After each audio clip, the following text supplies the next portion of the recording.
আসসালামু আলাইকুম। আপনারা সবাই কেমন আছেন? আশা করি অনেক ভালো আছেন। নতুন একটা ভিডিওতে আপনাদের সবাইকে স্বাগত জানাচ্ছি। তো আপনাদের ওই দিন দেখাইছিলাম যে আমাদের বাসা থেকে যে আগুনে মানে গরমের তাপে আপনার ঘাস পুড়ে গেছে। এটা গরমের তাপে পুড়ে নাই, এটা হচ্ছে মূলত ঘাস মারার যে একটা মেডিসিন আছে না, সেই মেডিসিন দিছিল। এই দেখেন, এই যে এই জায়গায় ঘাস মারা মেডিসিন, আর এই যে যে কালা জায়গাটা দেখতেছেন না, এগুলোতে হচ্ছে আগুন লাগিয়ে হচ্ছে ওরা পুড়ে ফেলছে। এইগুলা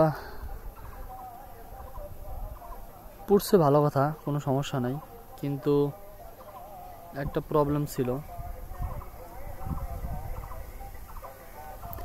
এই যে যে আগুন লাগিয়ে যে ওরা পুড়ছে, এটা পুরায় যদি আপনার মনে করেন কোথাও আগুন লেগে যেত, ওই যে যে জায়গা দেখতেছেন এখান থেকে যদি আপনার বাঁশবাগানে আগুন লেগে যেত, কি অবস্থা হইতো তখন বলেন?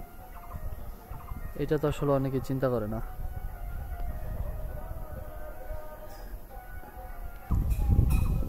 এই যে যে আপনার জায়গাটা যে আগুন ওরা ধরিয়ে দিছে, তাতে তো কোনো সমস্যা নাই, আগুন ধরিয়ে দিছে। কিন্তু এই জায়গাটা যদি একটা পর্যায়ে যদি আপনার আগুনটা যদি মনে করেন মানে অন্য কোথাও লেগে যেত, তাহলে কি অবস্থা হইতো চিন্তা করছেন একবার?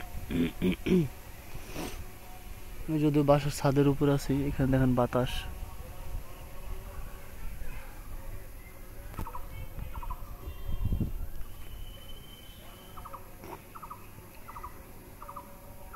বাতাস আস্তে আস্তে এখানে দেখছেন।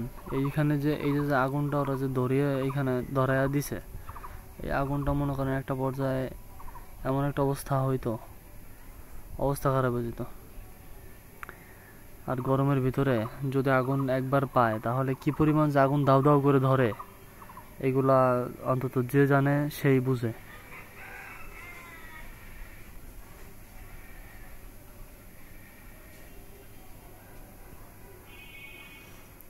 সেদিন আমি বলছিলাম যে আগুনটা ধরাইস না, মানে তারপরও ওরা আগুন ধরায় চলে গেছে। বেশি কিন্তু পড়ে নাই, দেখছেন জায়গাটা, এই যে জায়গাটা দেখতেছেন অল্প একটু জায়গা নিয়ে পড়ছে। যদি এইখান দিয়ে যদি আপনার পড়তে পারতো, তাহলে একটা কথা ছিল। এই যে এখানে একটা আগুন ধরাইছে, এইখানে অল্প একটু জায়গায় আগুন ধরাইছে, এই জায়গাটা, এইটু জায়গার ভিতরে কেন আগুন ধরে? সব জায়গা দিয়ে ধরা, এই জায়গা সব জায়গা দিয়ে আগুনটা ধরা, সব জায়গা দিয়ে আগুন ধরায় নাই, ধরাইছে অল্প একটু জায়গা দিয়া। আসলে ওরা যা করে মানে উচিত, মানে দইরা এমন পিটানোর, মিজাজটা খারাপ করে ফেলে।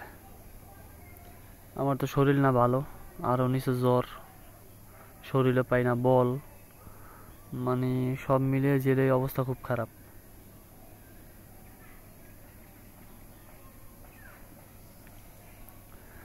তো তারপর ওরা যদিও একদিন আগুন, পুরো আদমে আগুন, এখানে আগুন একবার লাগার পরে আল্লাহ, এই উপরে পর্যন্ত আপনার আগুন উঠে গেছিল।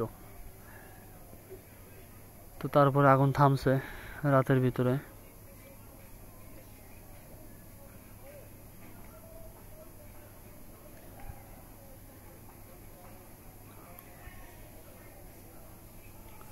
তো যাই হোক, আপনার মাঝে শেয়ার করলাম। এইরকম কাজ আপনারা কখনো করবেন না, বিশেষ করে গরমের ভিতরে। দেখা হচ্ছে পরবর্তী নতুন কোনো ভিডিওতে, তখন ভালো থাকবেন। আসসালামু আলাইকুম।